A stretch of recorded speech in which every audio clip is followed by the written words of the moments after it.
ঘুম থেকে ডেকে তুলে মিরুকে বলা হলো আজ তার বিয়ে, তাও কিনা একটা গাছের সঙ্গে। প্রথম কিছুক্ষণ ফ্যালফেল করে তাকিয়ে হঠাৎই হেসে উঠল সে। হাসতে হাসতে বলল, তুমি কি মজা করছো খালামণি? গাছের সঙ্গে কারো বিয়ে হয়? হয়। চোখমুখ অন্ধকার করে বললেন মিরুর ছোট খালা শিখা, তোর মতো কপাল পোড়াদের হয়। এখন কথা না বলে ঝটপট উঠে তৈরি হয়ে নে, বেরোতে হবে। কোথায়? মাত্রই তো বললাম, বিয়েটা 2 গ্রাম পরে হচ্ছে, বটগাছটা সেখানে। ওকে তো তুলে এখানে আনা যাবে না, তাই তোকে যেতে হবে ওর কাছে। ওর ওর করছো কেন খালামণি? একটা বটগাছের সঙ্গে আমার বিয়ে দেবে? আমার এখনো বিশ্বাস হচ্ছে না। তুমি নিশ্চয়ই যোগ করছো। পাপা কই? শিখা ব্যস্ত হাতে কম্বল গোছাতে লাগলেন। নিচে আছে, রেডি হয়ে নাম, গোসল করে নিস। এই শীতে ওই ঠান্ডা জলে আমি গোসল সারতে পারবো না, মাফ চাই। আর প্লিজ তোমাদের জোকারি কথাবার্তা বন্ধ করো খালামণি। It's not funny at all. মিরো বিছানা ছেড়ে নিচে নামল। ওর পরনে বেবি পিঙ্ক স্লিপিং ড্রেস, ছোট চুলগুলি 2 বেনি করা। এলোমেলো হয়ে খানিকটা চুল কপালের ওপর পড়েছে, চমৎকার লাগছে দেখতে। শিখা মনে মনে মুগ্ধ হলেন। তার নিজের কোলে সন্তান নেই, মা ছাড়া এই মেয়েকে তিনি আগলে বড় করেছেন বছর 3 ধরে। মিরুর প্রতি তার যত্ন, মমতা, ভালোবাসা সবটাই অতুলনীয়। মিরু বাসি মুখেই নিচে নামল। মনোয়ার সাহেব গম্ভীর মুখে পত্রিকায় নজর বোলাচ্ছিলেন। যদিও তার মন নেই আজ খবরের কাগজে, বরং তার মাথার ভেতর ননস্টপ ঘুরপাক খাচ্ছে ব্যাপারটা। কি এক অদ্ভুত ঘটনা ঘটাতে যাচ্ছেন তিনি। তবে এতে যদি মেয়ে সুস্থ হয় তবে তাই সই। মিরুর কাছে এগিয়ে সেই ঠোঁট উল্টে অভিযোগের সুরে বলল, দেখো না পাপা, খালামণি কি ফালতু যোগ করছে। বলছে কি না একটা বটগাছের সঙ্গে আমার বিয়ে। এমন ফালতু যোগ করার কোনো মানে হয়? মনোয়ার সাহেব বেশ শান্ত চোখে মেয়ের দিকে চোখ তুলে তাকালেন। তাকে টেনে নিয়ে নিজের কোলের উপর বসিয়ে বললেন, মামনি, তুমি আমাকে ট্রাস্ট করো না? অফকোর্স করি। দেন পাপা যা বলি তাই করবে, কেমন? মিরু বাবার দিকে ঘুরে তাকিয়ে বলল, কি করতে হবে পাপা? সত্যি সত্যি তোমাকে একটা বিয়ে করতে হবে, একটা গাছকেই। আর গাছ একটা বটগাছই। না না, ভয় পাবার কিছু নেই। তুমি শুধু ওখানে যাবে, 3বার কবুল বলবে, তারপর আমরা সবাই ফিরে আসব। শেষ। মিরু কাঁদো কাঁদো মুখ করে ফেলল এসব শুনে। খালামণি তবে যোগ করছিল না? সত্যি এসব? কিন্তু কেন পাপা? মাঝে মাঝে পরিস্থিতি আমাদের অনেক কিছু করতে বাধ্য করে। এমন কিছু জিনিস আছে পৃথিবীতে যা আমাদের চোখের দেখার বাইরে, জ্ঞানের ঊর্ধ্বে। তাই সেসবের সঙ্গে সমঝোতা করে চলা ভালো। তুমি শুধু এইটুকু বিশ্বাস রাখো, আমি কিংবা তোমার খালামণি, আমরা কেউই তোমার খারাপ চায় না। যেটাতে তোমার ভালো হবে সেটাই করছি, জাস্ট বিয়েটাই। এরপর তো আর এসব কিছুতে ইনভলভ থাকতে হবে না। তুমি আগের মতো ড্রয়িং করবে, খেলবে, স্কুল যাবে, এভরিথিং উইল বি ফাইন। ক্ষণকাল মুখ ভোতা করে রইল মিরো। তারপর ধীর কণ্ঠে বলল, প্রমিস পাপা, প্রমিস। মিরুর মুখ থেকে তবু অন্ধকার সরল না। কেমন নির্জীব হয়ে গেল সে। ক্লান্ত পায়ে সিঁড়ি ভেঙে আবারও ওপরে উঠে গেল। মনোয়ার সাহেব চুপচাপ সেই যাওয়া দেখলেন। ভাবতে লাগলেন সেদিনের কথা, যেদিন থেকে শুরু হয়েছে সবকিছু। মিরুর মা রিনা ছিলেন অতি হাসিখুশি, চঞ্চল স্বভাবের এক মহিলা। সবসময় ঘরে গুনগুন করে গান গাইতেন, ফুলে পানি দিতেন, কিংবা ছাদে গিয়ে মেয়েকে কোলে বসিয়ে গল্প বলতেন। জানিস মিরু, আকাশের ওই তারাগুলো আসলে তোর বন্ধুরা। আমি যদি কখনো চলে যাই, তুই কিন্তু তাদের সঙ্গে গল্প করবি। তখন কেউ জানতো না। সেই কথাটাই যেন একদিন ভবিষ্যৎবাণী হয়ে দাঁড়াবে। রিনার সঙ্গে মনোয়ার সাহেবের পরিচয় হয়েছিল স্কুলে। দুজনেই তখন শিক্ষকতা করতেন। একজন বাংলা, আরেকজন গণিতের শিক্ষক। প্রথমে সহকর্মী, তারপর বন্ধু, আর তারপর ভালোবাসা। বিয়ে হয়েছিল খুব শান্ত সাধারণ আয়োজনেই। কিন্তু সুখের দিন টিকল না বেশি দিন। বিয়ের 6 বছরের মাথায় ধরা পড়ল অভ্যন্তরীণ অগ্ন্যশয়ের ক্যান্সার। রিনার শরীর দ্রুত ভেঙে পড়তে লাগল। মনোয়ার সাহেব বাড়িঘর, জমি, বাগান সব বিক্রি করে দিলেন চিকিৎসার জন্য। একে একে হাসপাতালের করিডরে ওষুধের গন্ধে রাত জেগে থাকা প্রার্থনায় ক্লান্ত হয়ে গেলেন সবাই। শেষ পর্যন্ত এক ভোরে রিনা নিঃশব্দে ঘুমিয়ে গেলেন চিরতরে। মিরুর বয়স তখন মাত্র 11। সেই দিন থেকে শুরু হলো এক অদ্ভুত সময়। মিরু রাতে ঘুমাতো না। মাঝরাতে দরজার ফাঁক দিয়ে কেউ একজন নরম গলায় গান গাইত। ঘুম পাড়ানি মাসি পিসি।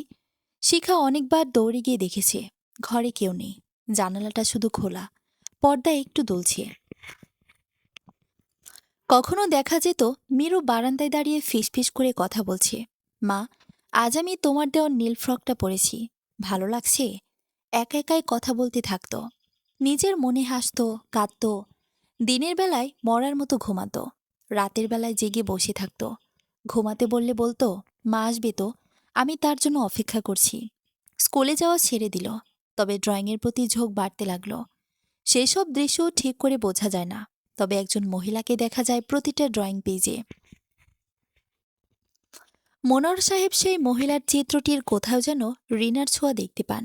তিনি শিউরে ওঠেন। প্রথমে সবাই ভেবেছিল শোকে মেয়েটা একটু দুর্বল হয়ে গেছে, সময় গেলে সব ঠিক হয়ে যাবে। কিন্তু দিন যত যাচ্ছিল ততই ভয়ানক হয়ে উঠছিল তার আচরণ। কখনো নিজের ঘরটাকে মায়ের ঘর বলে সাজাতো, কখনো মাঝরাতে বাথরুমের আয়নায় তাকিয়ে দীর্ঘক্ষণ কথা বলতো, তুমি আসো না মা, আমার একা লাগছে। মনোয়ার সাহেব ও শিখা ধীরে ধীরে ভয়ে আচ্ছন্ন হয়ে পড়লেন। এলাকার কিছু মুরব্বী মানুষ বললেন মেয়েটার ওপর জিনের আসর পড়েছে। কেউ কেউ পরামর্শ দিলেন ওঝা ডেকে ঝাড়ফুঁক করাতে। মনোয়ার সাহেব শিক্ষিত মানুষ হয়েও অসহায়তার চাপে একসময় বিশ্বাস করতে শুরু করলেন ওদের কথায়। সেজন্যই শহর ফেলে রেখে এসেছেন এই গ্রামে, রিনার বাবার বাড়িতে। এখানে নাকি ভালো মানের পীর ফকিরা রয়েছে, তারা নিশ্চয়ই মিরুর এই সমস্যার সমাধান দিতে পারবেন। মিরু আবারও আগের মতো সুস্থ হয়ে উঠবে। মনোয়ার সাহেবের কাছে নিজের মেয়ের সুস্থতার ওপরে আর কিছু চাওয়ার নেই। 4-5 দিন ধরে একজন নামকরা হুজুরের কাছে বেশ কয়েকবার গিয়েছিলেন মনোয়ার সাহেব। সেই বললেন, আপনার মেয়ের উপর জিনের নজর আছে। সেই জিন যেমন তেমন জিন না, কঠিন জিন। সেই জিন আপনার মেয়েকে বিবাহ করতে চায়, তাকে নিয়ে চলে যেতে চায় নিজের দুনিয়ায়। আমি তার সঙ্গে কথা বলেছি বৈঠকে বসে, তাকে অনেক বুঝিয়েও ফায়দা হয়নি, এমনকি ভয়ভীতি দেখিয়েও লাভ হয়নি। সে আপনার মেয়েকে কঠিন রকমের পছন্দ করে। আপনার মেয়ের বয়স আর একটু বাড়লেই সে তাকে বিবাহ করে নিয়ে চলে যাবে। কোনো কিছুর বিনিময়ে তাকে সরানো যাবে না। মনোয়ার সাহেব কাঁদতে কাঁদতে বলেছিলেন, তাহলে এখন কি উপায় হুজুর? আমার মেয়েটাকে আমি বাঁচাতে পারবো না কোনোভাবেই। হুজুর আশ্বাস দেওয়ার ভঙ্গিতে একটা হাত উঁচু করে মনোয়ার সাহেবের মাথায় রাখলেন। নরম গলায় বললেন, আপনার মেয়ের মতো আমার একটা মেয়ে আছে ভাইজান, আপনি চিন্তা করবেন না। আমি এর সহজে হাল ছাড়ি না। কিভাবে তাকে পরাস্ত করতে হয় তা আমারও জানা আছে। 2 গ্রাম পরে একটা বড় বটগাছ আছে, যার বয়স কেউ জানে না, বহু প্রাচীন এবং শক্তিশালী। সেই বটগাছের রাশিফলও চমৎকার। তার সঙ্গে আপনার মেয়ে বিবাহ হইলে এই বজ্জাত জিন অবশ্যই পালাতে বাধ্য হবে। কেননা তখন আপনার মেয়ে ওই বটগাছের বিবাহিত স্ত্রী হবে এবং তাকে রক্ষা করাও ওই বটগাছের দায়িত্বের ভেতর পড়বে। আপনি হয়তো বিশ্বাস করবেন না, তবে সত্যি বলছি, ওর তুলনায় এই জিন অতি নগণ্য। তিনি তার স্ত্রীকে নিশ্চয়ই রক্ষা করবেন এবং মুক্ত করবেন। এসব আপনি কি বলছেন হুজুর? বিস্ময়ে হয়তো বিহবল হয়ে পড়লেন মনোয়ার সাহেব। এ হয় নাকি? বিড়বিড়িয়ে উঠলেন তিনি। হুজুর বললেন, আল্লাহ পাকের দুনিয়ায় সবই হয়, আমরা নাদান মানুষ, কতটুকুই বা জানি। এই একটা পদ্ধতি আমি দেখি আপনার মেয়েকে এই কঠিন সমস্যার হাত থেকে রক্ষা করার জন্য। বাকিটা আপনার ইচ্ছা। যদি আপনি আমার কথায় রাজি থাকেন তবে আমি দিন তারিখ সময় নির্ধারণ করে রাখব। মনোয়ার সাহেব অনেকক্ষণ কোনো কথা বলতে পারলেন না, কেবল ফ্যালফ্যাল দৃষ্টিতে তাকিয়ে রইলেন। শেষ পর্যন্ত পারিবারিক বৈঠকে বসে এটাই সিদ্ধান্ত হলো তারা হুজুরের কথা মানবেন। তিনি যা করতে বলেছেন তাই করবেন। এতে যদি মিরু সুস্থ হয়ে ওঠে তবে আলহামদুলিল্লাহ, তাদের আর কিছু চাওয়ার নেই। গাড়ির পেছনের সিটে হেলান দিয়ে বসে আছে মিরু, চোখ দুটো বন্ধ। আপাত দৃষ্টিতে দেখলে মনে হবে ঘুমাচ্ছে সে, কিন্তু মনোয়ার সাহেব বেশ ভালো করে জানেন মিরু জেগে রয়েছে এবং রাগ করেছে। এই ধরনের ফাজলামো কর্মকাণ্ডে বিন্দুমাত্র মত নেই তার। আর কদিন পর জিএসসি দেবে যে মেয়েটা, তার সঙ্গে এরকম কিছু করা সাজেও না। কিন্তু মনোয়ার সাহেব যে নিরুপায়, মিরুকে সে কথা বোঝাতে পারছে না। মিরু জানেও না এসবের পেছনের সঠিক কারণটি কি। তাকে আধা সত্য আধা মিথ্যা বলে বুঝিয়েছেন শিখা। হুজুরি নিষেধ করে দিয়েছেন, মেয়েকে সব না জানালেই ভালো হয়। মনোয়ার সাহেব চিন্তার গতিতে লাগাম টেনে মৃদু গলায় ডেকে উঠলেন, মিরু, ঘুমাচ্ছিস মা? মিরু চোখ বন্ধ রেখে জবাব দিল, ওহো, চোখ খোল, কথা বলি। যা বলার বলো পাপা, আমি শুনছি। চোখ খুলবি না? হুম, আলো লাগে, কষ্ট হয়। ঠিক আছে, তাহলে বন্ধই ভালো। তোদের পরীক্ষা কবে রে? জানি না। সে কি রে, এক্সাম দিবি না? মিরু চোখ খুলে এবং কঠিন গলায় বলল, পাপা, আমার আর পড়াশোনা করতে ভালো লাগে না। তুমি জানো তো, তাই না? I love drawing. আমি একজন বড় আর্টিস্ট হতে চাই, পড়াশোনা করতে চাই না। অথচ তুমি জোর করে আমার স্কেচ বুক নিয়ে গেছো, স্কুলে পাঠাচ্ছ। মনোয়ার সাহেব মৃদু হেসে বললেন, ছোট থাকতে তুই অনেক ভালো স্টুডেন্ট ছিলি। একবার অঙ্কে ১০০-৯৫ পেলি। ৫ মার্ক কেন কাটলো এ নিয়ে বাসে এসে সে কি কান্না! তোর মা তোকে থামাতে পারে না, আমি জানি। তাই নাকি? আমি বোধহয় এই গল্পটা আগেও করেছিলাম। না, তুমি বলনি, মা বলেছে। মনোয়ার সাহেব চুপ করে গেলেন। শিখা বুঝতে পেরে আগ্রহ করে বললেন, আপা এই গল্পটা করেছিল নাকি? নিশ্চয়ই আপা চলে যাওয়ার আগে বলেছিল, তাই না রে? মিরু খালার দিকে ঠান্ডা চোখে তাকিয়ে জবাব দিল, না, মা পরশুরাতে এই গল্পটা করেছে। বলেছে আমাকে আবারও পড়াশোনা করতে। আমি নাকি হাইয়েস্ট স্কোর করে বড় কিছু অ্যাচিভ করতে পারবো। বাট আমি মাকে বুঝিয়ে বলেছি আমার স্কেচ করতেই ভালো লাগে। তখন মা বলেছে, বাবা একটা গাধা। সে নাকি মাকেও কোনোদিন বোঝেনি, আমাকেও বোঝে না। এবার শিখাও চুপ করে গেলেন। ও যা বলছে তা সত্যি। কেননা মিরু কখনো অহেতুক মিথ্যে কথা বলে না। তাছাড়া এরকম ছোট ছোট ঘটনা তো আরও ঘটে গেল এ কদিনে। শিখা একটা দীর্ঘশ্বাস ফেলে জানালা দিয়ে বাইরে তাকালেন। কি সুন্দর রোদ ঝলমলে প্রকৃতি। দুপাশ দিয়ে গাছগাছালি সাই সাই করে চলে যাচ্ছে। দূরের ক্ষেতে হলুদের সমারোহ। ভারী সুন্দর লাগছে দেখতে। কিন্তু এই সৌন্দর্য শিখা কিংবা মনোহর সাহেবের মন জয় করতে পারছে না। তারা দুজনেই চিন্তিত মিরুকে নিয়ে। অপরদিকে মিরু পুনরায় চোখ বন্ধ করে ফেলেছে। নিজেকে বিচ্ছিন্ন করে নিয়েছে দুনিয়ার বাস্তব জগৎ থেকে। সমস্ত ধ্যান ধারণা একটি কেন্দ্রবিন্দুতে এনে জড়ো হয়েছে। মিরুর হঠাৎ করে ভীষণ ঘুম পাচ্ছে, গাঢ় গভীর ঘুম। বটগাছটা কত বছরের পুরনো কেউ ঠিক করে বলতে পারে না। তবে যাকে জিজ্ঞেস করা হয় সেই বলে, যবে থেকে গ্রামে এসেছে তবে থেকে এটাকে এভাবে দাঁড়িয়ে থাকতে দেখছে। এর চারপাশ কত পরিবর্তন হলো। গ্রাম ছেড়ে নগর গড়ে উঠল। টিনের ঘর বাড়ি পাল্টে বিল্ডিং হলো, স্কুল, কলেজ, রাস্তাঘাট, কারেন্ট এলো। কিন্তু এই বটগাছটির কোনো পরিবর্তন নেই।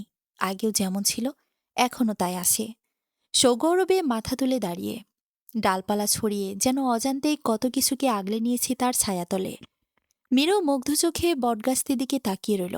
অজান্তেই ঠোঁট ভেঙে জানতে চাইল, এর সঙ্গে আমার বিয়ে হবে খালামণি? শিখা চোখের তারায় দুষ্টুমি ফুটিয়ে বললেন, হ্যাঁ, কেন রে, বড় পছন্দ হলো? ধুর! লজ্জায় লাল হয়ে গেল মীরু। তাই দেখে শিখা খিলখিল করে হেসে ওঠেন।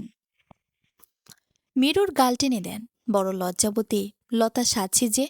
প্রথমে তো আসতেই চাইছিলি না, এখন কেমন মুগ্ধ হয়ে দেখছিস? মুগ্ধ হওয়ারই মতো। কি শান্ত নীরব জায়গাটা! ইস, এমন জায়গায় যদি সারা জীবন থাকতে পারতাম। থাক না, কে মানা করেছে? তোর তো বরই হয়ে যাচ্ছে, বরের সঙ্গে এখানেই থেকে যা। মীরু আবারও দারুণ লজ্জায় লাল হয়ে উঠল। পরের কার্যগুলোর সমাধান হলো খুব দ্রুত। মীরুকে নিয়ে বসানো হলো বটগাছের গুড়ির ওপর। মাথার উপর বড় একটি ওড়না দিয়ে তাকে আপাদমস্তক ঢেকে দেওয়া হলো। তার হঠাৎ করে ভীষণ লজ্জা লাগতে শুরু করলো। মনে হতে লাগলো সত্যি সত্যি তার বিয়ে হয়ে যাচ্ছে। হুজুর কি সব দোয়া পড়লেন। এরপর মীরুর কাছে জানতে চাইলেন এই বিয়েতে তার মত আছে কিনা। অদ্ভুতভাবে মীরু মাথা ঝাঁকিয়ে হ্যাঁ বলল। হুজুর আবারও দোয়া পড়ে মীরুর মাথায় ফু দিয়ে তাকে কবুল বলতে বললেন। মীরু কবুল বলল। বলার সময় খেয়াল করল হঠাৎ করেই তার শরীরের ওপর দিয়ে একটা হালকা নরম বাতাস বয়ে গেল। কেমন শিহরিত হয়ে উঠল মনটা। মীরু আরও গুটিয়ে গেল। হুজুর আলহামদুলিল্লাহ বলে সবাইকে হাত তুলে দোয়া করতে বললেন। এ মোনাজাতে কেউ দম্পতির আগাম জীবনের জন্য দোয়া চাইলেন না, বরং মীরুর সুস্থ নির্ঝঞ্ঝাট জীবন চাইলেন। সব শেষ হলে ওরা আবার গাড়িতে করে বেরিয়ে পড়ল বাড়ির উদ্দেশ্যে। মীরু বারবার পিছন ফিরে চাইল। ওর কেন যেন মনে হতে লাগলো কিছু একটা অতি গুরুত্বপূর্ণ জিনিস ফেলে যাচ্ছে এখানে, এই বটগাছের কাছে। মনোহর সাহেব খানিকটা চিন্তিত বোধ করছেন এবারে। তিনি আরামে মাথাটা এলিয়ে দিলেন ছিটে। তার ঘুম পেয়ে যাচ্ছে। তিনি ঘূর্ণাক্ষরেও ভাবতে পারলেন না আসল সমস্যা তো এখান থেকেই শুরু। বাসায় আসার পরও মিরুর অস্থিরতা কমল না, বরং বুকের ভেতরটাও চাপ দিতে থাকলো। কেমন একটা শূন্যতা ঘিরে ধরল চারপাশে। বারবার মনে হতে থাকলো কেউ তার অপেক্ষা করছে, কিন্তু মিরু তার কাছে যেতে পারছে না। কেউ ডাকছে তাকে বহুদূর থেকে, মিরু, এসো মিরু, এসো আমার কাছে। মিরু দুহাতে কান চেপে ধরল। সে রাতে ঠিকঠাক ঘুমাতেও পারল না। ছাড়া ছাড়াভাবে স্বপ্ন দেখল। সেসব স্বপ্নেও ভীষণ অদ্ভুত। একটা বটগাছ, তার গুঁড়িতে চুপ করে বসে আছে মিরু। বটগাছটার একটা ডাল বেঁকে তার মাথার উপর পড়েছে, যেন সে হাত বুলিয়ে দিচ্ছে তার চুলে। সেই ডাল আস্তে আস্তে মাথা থেকে গাল বেয়ে গলা নিয়ে নিচে নামতে লাগল। মিরু লজ্জায় অস্থির হয়ে গেল। হাসপাস করে ঘুম ভেঙে জেগে উঠল সে। বাইরে সবেমাত্র ভোরের আলো ফুটছে। আড়মোড়া ভেঙে বিছানা ছেড়ে নেমে এলো। কুয়াশায় মোড়া চারদিক, বেশি দূরের জিনিস দেখা যায় না। একটা ভেজা ভেজা ভাব সবখানে, যেন সবকিছুই সদ্য জন্ম নিয়েছে, স্নিগ্ধতায় মোড়া। মিরুর মন ভালো হয়ে গেল। এই সময় এক কাপ চা পাওয়া গেলে মন্দ হতো না। সে বারান্দায় এসে দাঁড়াল। রেলিং ভেজা, তার উপর কোনোই ভর দিয়ে নিচের দিকে তাকালো। মনোয়ার সাহেব বসে আছেন বাগানে, গায়ে একটা পাতলা চাদর দেওয়া। পেছন থেকে তাকে দুহাতে জড়িয়ে ধরে আছেন শিখা। মিরুর চোখ সরিয়ে নিল। ভালো মনটা পুনরায় খারাপ হয়ে গেল তার। একা একাই দাঁড়িয়ে রইল বারান্দায়। কিছুক্ষণ পর মনোয়ার সাহেবই দেখতে পেলেন তাকে। হাঁক ছেড়ে নিচ থেকে ডাকলেন, মা, নিচে এসো। মিরু যাবে না ভেবেও নামল। খালি পায়ে লনে পা রাখল। ভেজা ঘাসের পর পা ফেলতে খুব ভালো লাগছে। এক ধরনের সুরসুরি অনুভূতি হচ্ছে। মনোয়ার সাহেব বললেন, জুতা পরে এসো, ঠান্ডা লেগে যাবে। নো নিড পাপা, বলে একটা চেয়ার টেনে বসল মিরু। শিখা পট ভর্তি কফি নিয়ে এলেন। তারা দুজন খাবে আর গল্প করবে বলে। মিরুকে দেখে সামান্য হতাশ ভাব তার চোখে মুখে ফুটে উঠল। মিরু সেটা খেয়াল করল, তবে বসে রইল যেন কিছুই হয়নি এই ভাব ধরে। শিখা বললেন, তোমায় কফি দেব? মিরুর নির্লিপ্ত গলায় বলল, দাও। তারপর বাবার দিকে তাকিয়ে কঠিন করে বলল, তোমরা চাইলে বিয়েটা করে নিতে পারো পাপা। কেন শুধু শুধু আমার বাহানায় নিজেদের দূরে দূরে রাখছো? I feel guilty. অ্যান্ড আমার তো তোমাদের বিয়ে নিয়ে কোনো মাথা ব্যথা নেই, আগেও বলেছি। শিখা দারুণ লজ্জা পেলেন। মিরু এমনই, ঠোঁট পাতলা, মুখে যা আসে বলে ফেলে। মনোয়ার সাহেবও তেমন কিছু মনে করেন না। আমরা এখনো এসব নিয়ে ভাবিনি। না ভাবলে এখন ভাবো পাপা, আমি বড় হচ্ছি। নিজেকে সামলে নিতে একাই যথেষ্ট। আমার জন্য তোমার বা শিখা খালামনির প্রবলেম হোক আমি চাই না। তাছাড়া লোকেও তো নানান কথা বলে শুনলাম। শিখা খালামণি সেদিন খুব কাঁদছিলেন একা একা। আমি দেখেছি। শিখা বিব্রতভাবে উঠে দাঁড়াল। কিছু লাগলে ডেকো। তারপর অতি দ্রুত পায়ে ফিরে গেল ঘরের ভেতর। তাই দেখে ঠোঁটের কোণে মুচকি হাসি ফুটিয়ে তুলল মিরু। সে একদমই পছন্দ করে না এই মানুষটিকে। বরং বাবা যদি ওকে বিয়ে করে তবে একটা বড় আপত্তি আছে। মায়ের জায়গাটায় অন্য কাউকে দেখতে চায় না সে। মিরু উঠে দাঁড়াল, শক্ত কণ্ঠে বলল, হয় বিয়ে করো, আর নইলে খালামণিকে অন্যত্রে বিয়ে করে নিতে বলো পাপা। এভাবে পাবলিকলি তোমরা হাক করো। I feel bad for that. Miru গটগট পায়ে হেঁটে চলে গেল। মনোয়ার সাহেব অনেকক্ষণ থম মেরে বসে রইলেন। পরে হঠাৎ করেই বুকের ভেতরটা কেমন ফাঁকা ফাঁকা লাগছে। চারপাশ কুয়াশার চাদরে ঢেকে আছে। গা হিম করা শীত পড়েছে এবছর, হাড্ডি শুদ্ধ জমিয়ে দেয়। তার ভেতর কোনোরকম শীত পোশাক ছাড়া খালি পায়ে হেঁটে বেড়াচ্ছে মিরুর খুব একটা খারাপ লাগছে না। বরং এভাবে ছন্নছাড়া হয়ে অনন্তকাল ধরে হেঁটে যেতে পারলে তার ভীষণ ভালো লাগত। এই বাগানটা তার দাদুর করা। তিনি চলে গেলেও বড় মামা বাগানের যত্ন নেন। দুজন মালিও আছে, তারাও চলে এসেছে। একজন পাতা ছেটে দিচ্ছে, আরেকজন গোড়ার মাটি আলগা করছে। মিরু তাদের দিকে এগিয়ে গিয়ে বেশ আগ্রহ করে কাজগুলি দেখতে লাগল।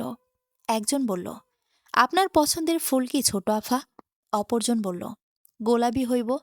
গোলাপের উপরে ফুল আসেনি? মিরু ঘাড় নাড়ল, না, আমার কোনো ফুল পছন্দ না। ও মা, কেন? এমনিতেই সবার সব পছন্দ হবে এমন কোনো কথা আছে? না, সেটা ঠিক আছে। মিরুদের ছাড়িয়ে ব্রেঞ্চে গিয়ে বসল। ব্রেঞ্চও ভিজে আছে, তবে বসতে খুব একটা অসুবিধে হচ্ছে না।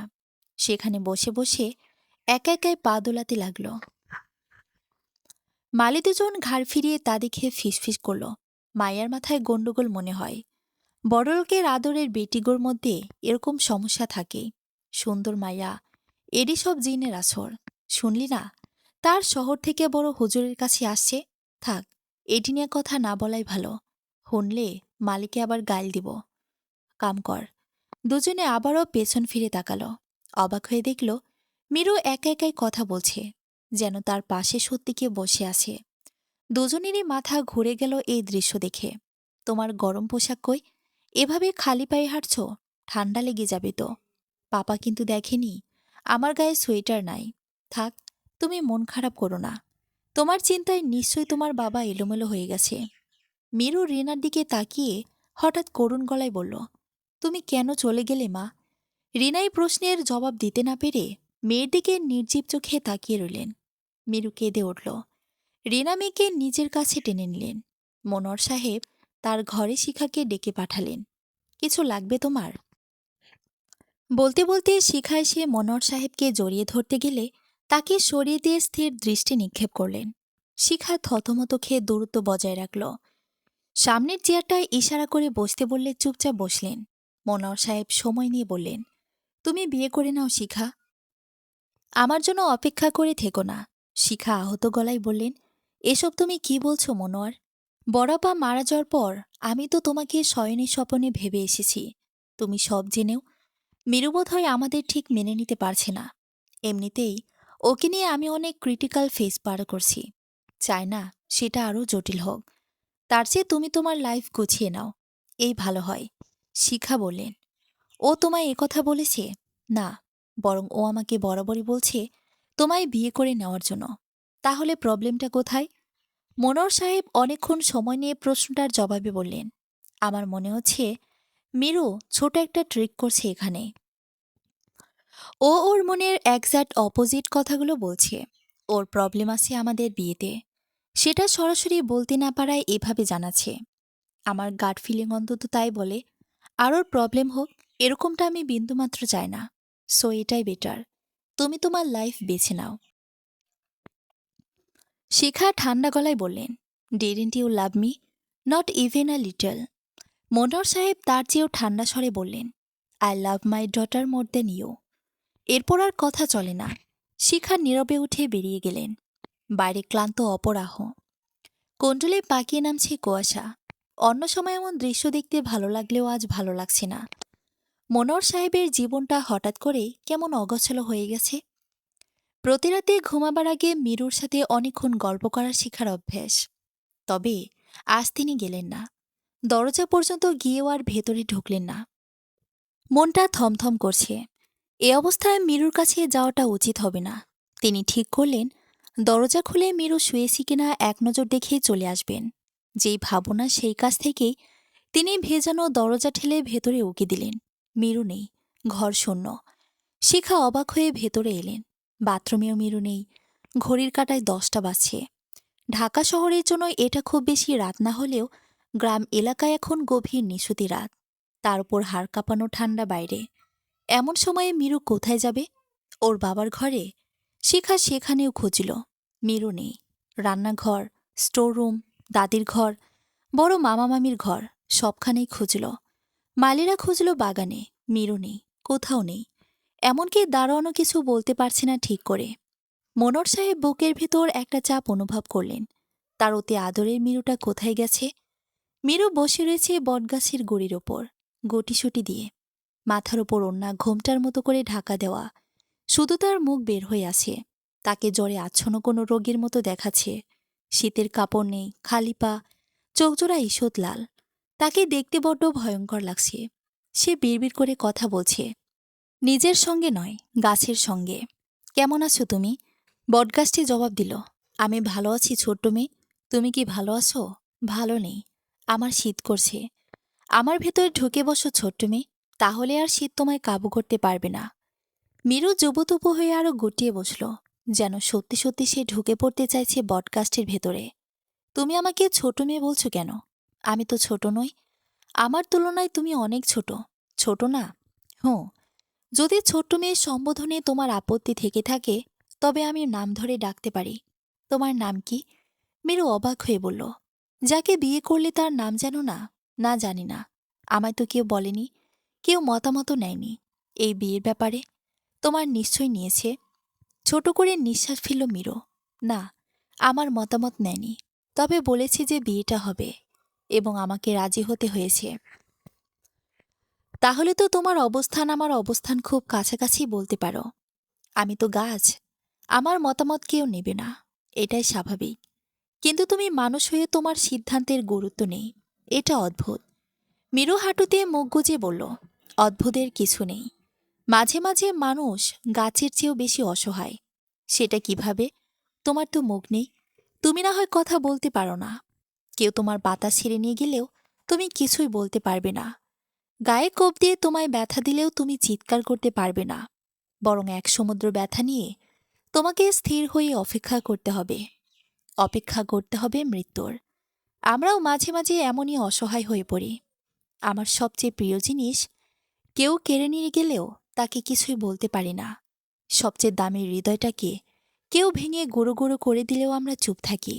ভাঙা মনটাকে নিয়ে অপেক্ষা করতে থাকি একদিন নিশ্চয়ই সব ঠিক হয়ে যাবে এই আশায়। বটগাছটি বিমুগ্ধ গলায় বলল, তুমি তো দারুণ বললে মিরু, কত গভীর কথাগুলি। বাহ, আমি তোমার প্রতি চমৎকৃত এবং মায়া অনুভব করছি। মিরু হাসল সামান্য। ধন্যবাদ। ভয় করছে মিরু, প্রথমে করেছিল, এখন করছি না। ভয় নেই, আমি আছি। আমি তোমাকে চারদিক দিয়ে ঘিরে রেখেছি, কোনো ভয় নেই, সব ঠিক হয়ে যাবে। ঘুমাও মিরু, তোমার চোখ বুজে আসছে। সত্যি মিরুর চোখ বুজে আসছে ঘুমে। মনে হচ্ছে খুব সুখকর নিদ্রা হবে তার। গায়ের উপর দিয়ে হাওয়া বয়ে যাচ্ছে, শরীরে বরফের মতো ঠান্ডা, একটু একটু কাঁপছেও। মিরু গড়ির উপরে গুটিসুটি হয়ে শুয়ে পড়ল। আঁচলটা টেনে দিল পুরো শরীরে। চোখ বন্ধ করল। গাছ গান ধরেছে, সুরেলা কণ্ঠস্বর, ঘুম পাড়ানি মাসি পিসি, মোদের বাড়ি এসো।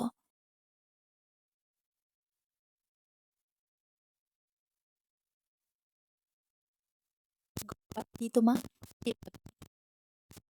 ভিড় ঘুমিয়ে গেল।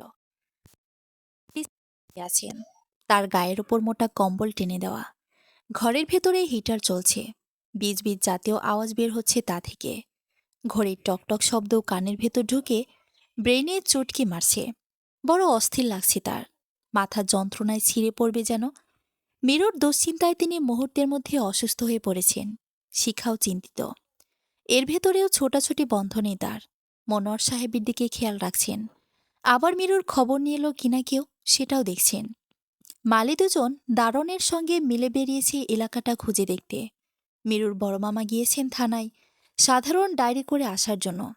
এছাড়াও গ্রামের একটা ছোট দল ইতিমধ্যেই খুঁজতে বেরিয়ে গেছে আশেপাশের গ্রামগুলিতেও। কোথাও একটিখানি বাদ রাখা চলবে না। শিখা নিঃশব্দ পায়ে ঘরের ভেতর ঢুকলেন।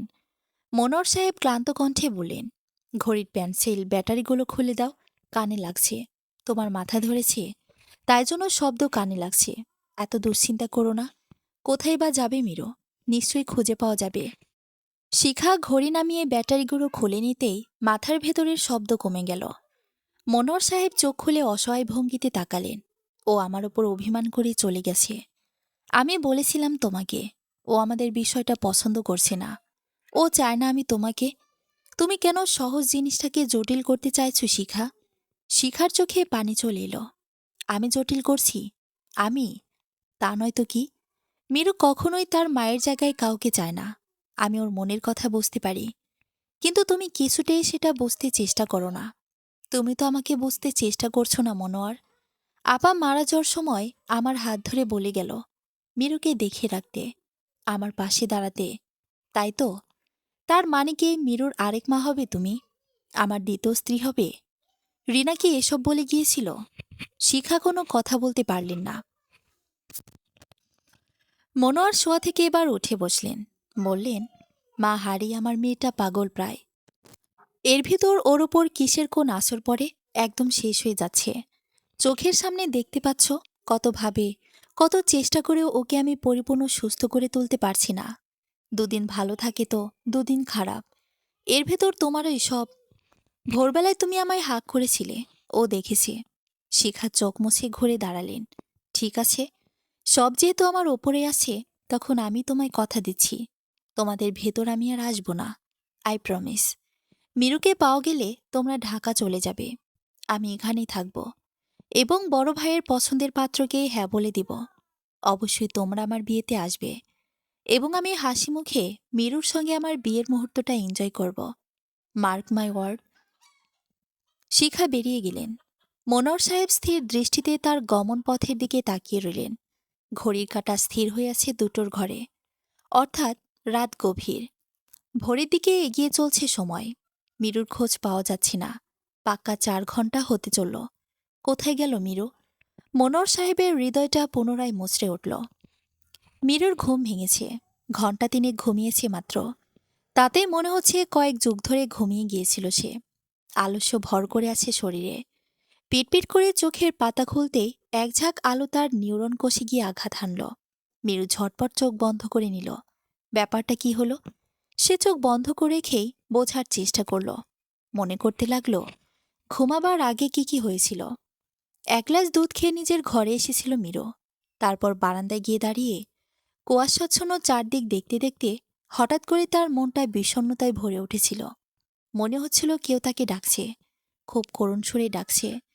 সেই ডাক এড়িয়ে যাওয়া তার পক্ষে সম্ভব নয়। মিরু যন্ত্রের মতো নিচে নেমে এসেছিল। এরপর আর কিছু মনে নেই। মিরু চোখ খুলল এবং প্রায় সাথে সাথে কুৎসিত দেখতে একটা লোক ওপর থেকে মাথা সরিয়ে নিল। মায়ার জ্ঞান ফিরছে, জ্ঞান ফিরছে।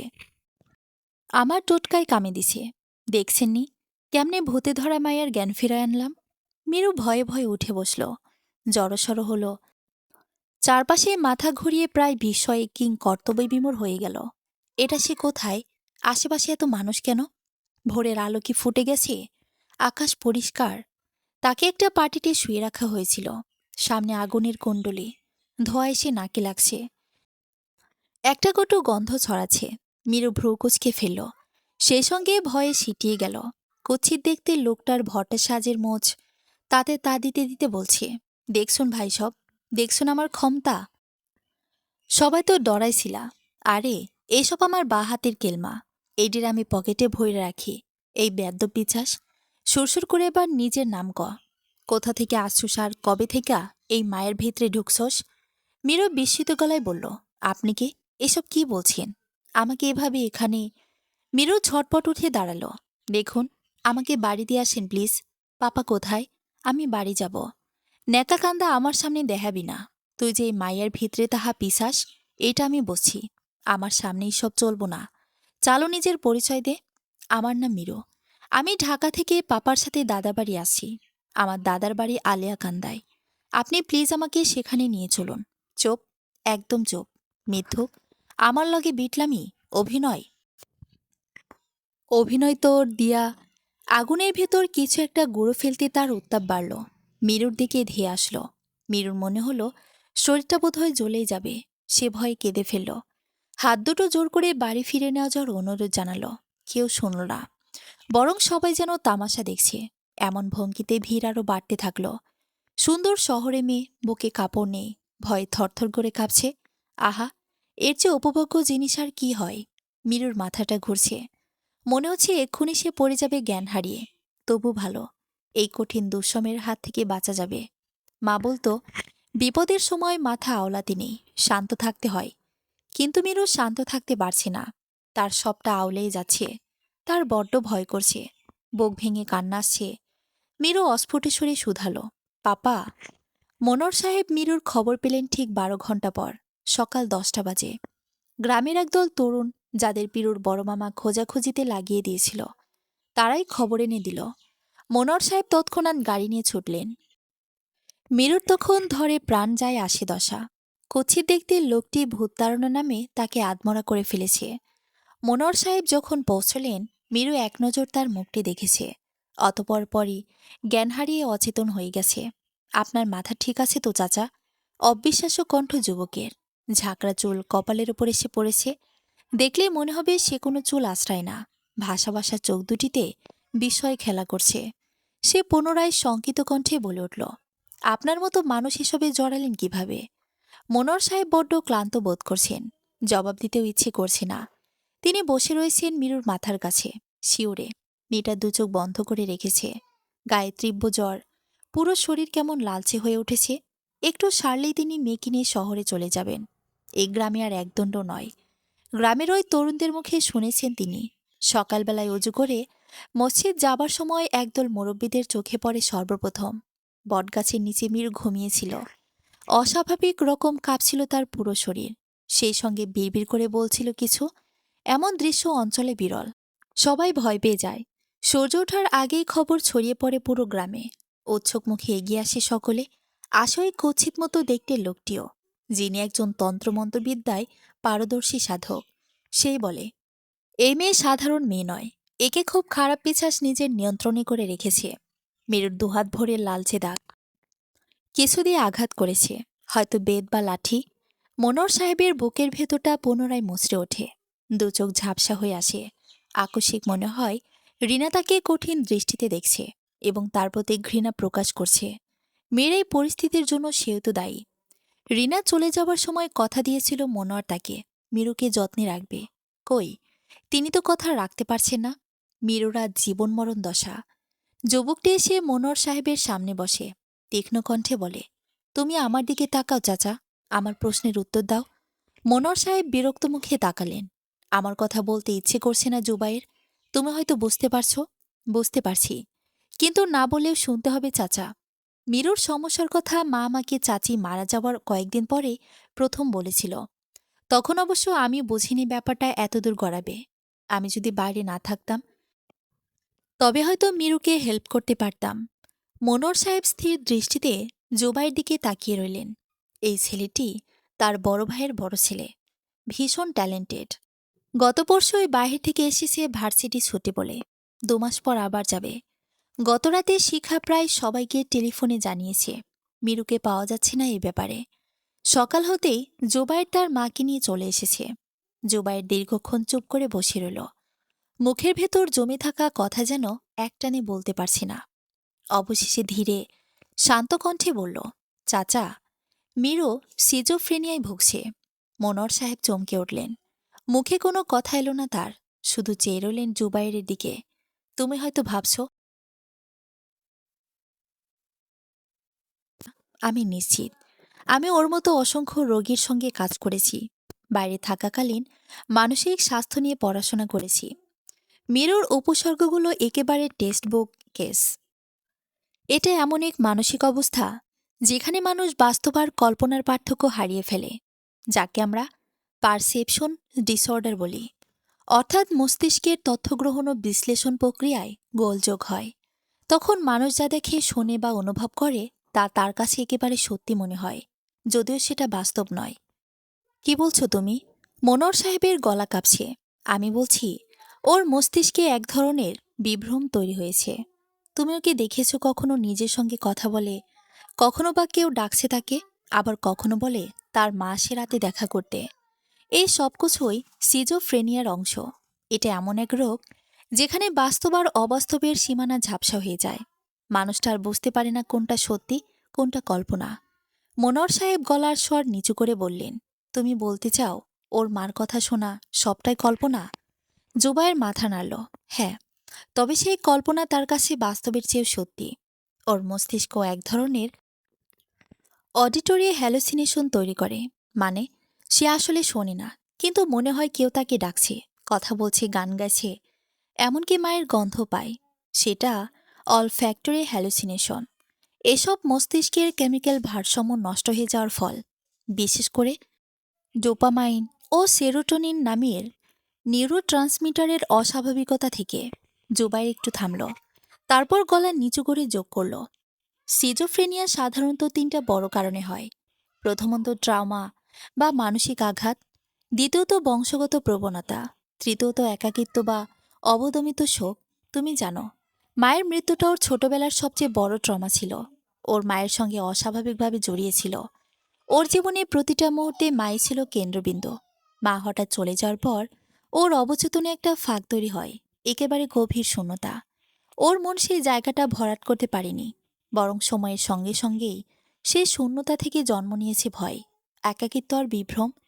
মনোয়ার সাহেবের চোখ ভিজে ওঠে। তিনি মেয়ের কপালে হাত রাখলেন, যেন শরীর নয়, মনের জ্বরের উত্তাপ কতখানি তা বোঝার চেষ্টা করলেন। জুবাইর বলল, শরীরটাকে যত গুরুত্ব সহকারে দেখি, ততটা যদি মনকেও দেখতাম, তবে আমাদের ভালো থাকাটা বেড়ে যেত, বিষণ্ণতা কমতো, অকালে মৃত্যুর হার শূন্যে গিয়ে ঠেকত একসময়। ওর চিকিৎসার প্রয়োজন চাচা, সেই সঙ্গে প্রয়োজন যত্ন এবং ভালোবাসার। এবার শহরে নিয়ে গিয়ে ওকে বড় একজন সাইকিয়াট্রিস্ট দেখাও চাচা। আমার বিশ্বাস এবার সব ঠিক হয়ে যাবে। জুবাইর চাচার হাতের উপর হাত রাখল। মনোয়ার সাহেব লোকলজ্জা ভুলে তার সামনেই নীরবে চোখের জল ফেললেন। এমন সময়ে শিখা বললেন, তাহলে ওই বটগাছের কাছে পাওয়া গেছে, এটা কি করে সম্ভব? ও কিভাবে এতটা পথ গেল আর কেন গেল? জুবাইর শিখার দিকে তাকিয়ে বলল, চাচি, ওর ওই বটগাছের প্রতি টানটা আসলে হঠাৎ নয়, এটার অবচেতনের গভীর প্রতিক্রিয়া।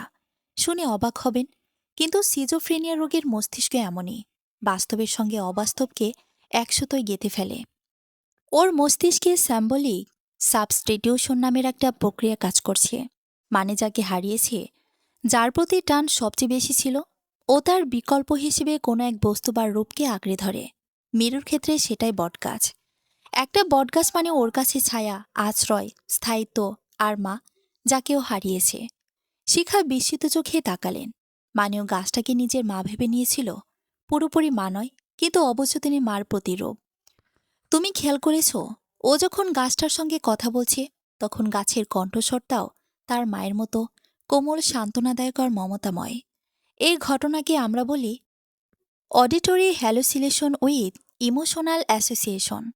অর্থাৎ মস্তিষ্ক এমন এক মায়া তৈরি করে যেখানে কল্পনার কণ্ঠস্বর বাস্তবের মতো শোনা যায়, আর সেটার সঙ্গে জুড়ে যায় এক পরিচিত অনুভূতি, যেমন মার ভালোবাসা। জুবাইর এবার একটু থামল। মিরুর ঘুমন্ত মুখটার দিকে তাকিয়ে কথা গুছিয়ে নিতে লাগল। ওর ভেতরে ট্রান্সফারেন্সের কাজ করছে চাচি। মার ভালোবাসা ও সান্ত্বনার আকাঙ্ক্ষা এখন স্থানান্তরিত হয়েছে গাছটার ওপর। মা যেভাবে ওকে জড়িয়ে রাখত, গাছটাও যেন ওকে চারিদিক থেকে জড়িয়ে রাখছে, ঠিক সেই অনুভূতি। জুবাইর একটু থেমে আবারও বলে চলল, আর বটগাছের সঙ্গে বিয়ে নামক যে রীতিটা তোমরা পালন করেছ, সেটাও মেন্টাল হেলথে বড় ধরনের প্রভাব ফেলেছে। বিয়ে তার সঙ্গেই হয় যে তোমাকে ভালোবাসে কিংবা ভালোবাসবে এবং আগলে রাখবে। মিরুর কাছেও এটি হয়েছে। বটগাছের প্রতি ওর তীব্র এক টান, মায়া, মমত্ববোধ তৈরি হয়েছে। কিন্তু ও কেন গেল সেখানে এত রাতে করে? কারণ সেই ডাকটা, যেটা আসলে মস্তিষ্কেরই তৈরি করা হ্যালোসিনেটেড ভয়েস, ওর কাছে বাস্তব মনে হয়েছিল। মনে রেখো, রাতে মস্তিষ্কের সেন্সরি আইসোলেশন বেশি হয়। মানে চারদিক শান্ত থাকে, বাইরের শব্দ কম থাকে। তখন ভেতরের হ্যালোসিনেশন আরও তীব্র হয়ে ওঠে। ওর মনে হয়েছিল কেউ তাকে ডাকছে, মায়ের সুরে, মায়ের গলায়। তাইও বাধ্য হয়ে গেছে যেন অবচেতনের টানে হাঁটছে। আমরা একে বলি complete behaviour under delusional influence. Shikha চোখ মুছে বললেন, তাহলে এই বিয়ের পর থেকে ওর মানসিক অবস্থা কি আরও খারাপ হয়ে গেল? অবশ্যই, জুবাইর বলল শান্ত গলায়। কারণ বিভ্রম যদি রিইনফোর্সমেন্ট পায়, অর্থাৎ যদি কোনোভাবে সেটার সত্যটা মস্তিষ্ক পায়, তাহলে রোগটা আরও গভীর হয়। যখনও বুঝলো ওর বিয়ে হয়েছে বটগাছের সঙ্গে, তখন মিরুর বিভ্রমটা ভ্যালিডেট হয়ে গেল। ওর মস্তিষ্কে কেমিক্যাল ইমব্যালেন্স আরও বেড়ে গেল। ডোপামাইন সার্জ হলো, যা ডিলিউশনকে স্থায়ী করে। এখন ওর চিকিৎসা দরকার। মেডিকেশনের মাধ্যমে কেমিক্যাল ব্যালেন্স ঠিক করতে হবে, আর সাইকোথেরাপিতে বিভ্রম ভাঙতে হবে। হঠাৎ করে জুবাইর গলা নিচু করল, চাচা, এই মেয়েটা আসলে ভালোবাসার অভাবে অসুস্থ হয়ে পড়েছে। ওর মস্তিষ্কে যত না ক্ষতি, ওর মনটাই একলা হয়ে পড়েছে। ওকে কল্পনার বটগাছ নয়, এবার সত্যি একটা ছায়া দরকার, যেটা বাস্তব। তোনার অনুমতি থাকলে আমি সেই ছায়াটা হতে চাই, ওর বটগাছ হতে চাই, বাস্তবের আগলে নেওয়া বটগাছ। মনোয়ার সাহেব কিছুই বলতে পারলেন না, কেবল ফ্যালফ্যাল দৃষ্টিতে জুবাইয়ের দিকে তাকিয়ে রইলেন। জুবাইরের এলোমেলো চুলগুলো কপাল ছড়িয়ে ছড়িয়ে ছিটিয়ে আছে। চিরুনি না করলেও দেখতে ভালো লাগছে। পরিশিষ্ট। 10 বছর পর মিরু এসেছে সেই বটগাছটির সামনে, যার সঙ্গে ছোটবেলায় তার বিয়ে হয়েছিল। মিথ্যে বিয়ে। আজ মিরুর সত্যিকারের বিয়ে হয়েছে। তার পাশে দাঁড়িয়ে আছে জুবাইর, পরনে সাদা পায়জামা পাঞ্জাবি। বিয়ের আসর থেকে দুজনেই সরাসরি এখানে এসেছে। বলা বাহুল্য, মিরুর আবদারে আসা। লাল বেনারসিতে মিরুকে চমৎকার লাগছে। মিরু চোখ বন্ধ করল। মনে মনে বলল, প্রিয় বটগাছ, আমাকে কি তোমার মনে আছে? আমি তোমার কাছে এক রাত আশ্রয় নিয়েছিলাম নিজের অবচেতন মনে। কিন্তু পরবর্তীতে আমার স্মৃতিতে সেই রাতের ঘটনাটি বেশ স্পষ্ট করে ধরা দিয়েছিল। সেই স্মৃতিতে তোমার সঙ্গে চমৎকার কথোপকথনের একটি অংশ আমার এখনো স্পষ্ট মনে আছে। তুমি বলেছিলে, আমার কোনো ভয় নেই, সব ঠিক হয়ে যাবে, তুমি আমায় আগলে রাখবে। তুমি কথা রেখেছ। আজ সব ঠিক হয়ে গেছে। তোমার প্রতিরূপ হিসেবে আমায় আগলে রাখার একটি মানুষ ও প্রকৃতি আমায় দিয়েছে। আজ আমার জীবনের সর্বশ্রেষ্ঠ দিন। এই সর্বশ্রেষ্ঠ দিনে আমি তোমার কাছে কৃতজ্ঞতা জ্ঞাপন করলাম। তুমি ভালো থেকো প্রিয় বটগাছ। আমার স্মৃতিতে তুমি বেঁচে থাকবে চিরজীবন। জুবাইয়ের গাড়ির গায়ে হেলান দিয়ে দাঁড়িয়ে ভ্রু কুটি করে বলল, কি গো, এত কি দোয়াদুদ পড়ছো মনে মনে? নাকি প্রথম স্বামীর থেকে ক্ষমা চেয়ে নিচ্ছ? হুঁ। মীরা চোখ খুলল। সে হাসছে। জুবাইরের চোখে মুখে বিরক্তি, তবু তাকে দেখতে চমৎকার লাগছে। মিরু পার্স ব্যাগ খুলে একটা চিরুনি বের করে আনলো। সবসময় তোমার চুল এলোমেলো থাকে, এসো আজ আশ্রে দেই। আজ একটা শুভ দিনে তোমায় আমি গুছিয়ে নেই। সমাপ্ত। যারা পড়লেন, সবাই নিজের মনের যত্ন নিবেন। শরীরের মতো মনটাও ভীষণ গুরুত্বপূর্ণ কিন্তু। আর যারা পড়লেন, তাদের কেমন লাগলো এবং কি শিখলেন জানাবেন কিন্তু। সবাইকে রেসপন্স করার অনুরোধ। ধন্যবাদ।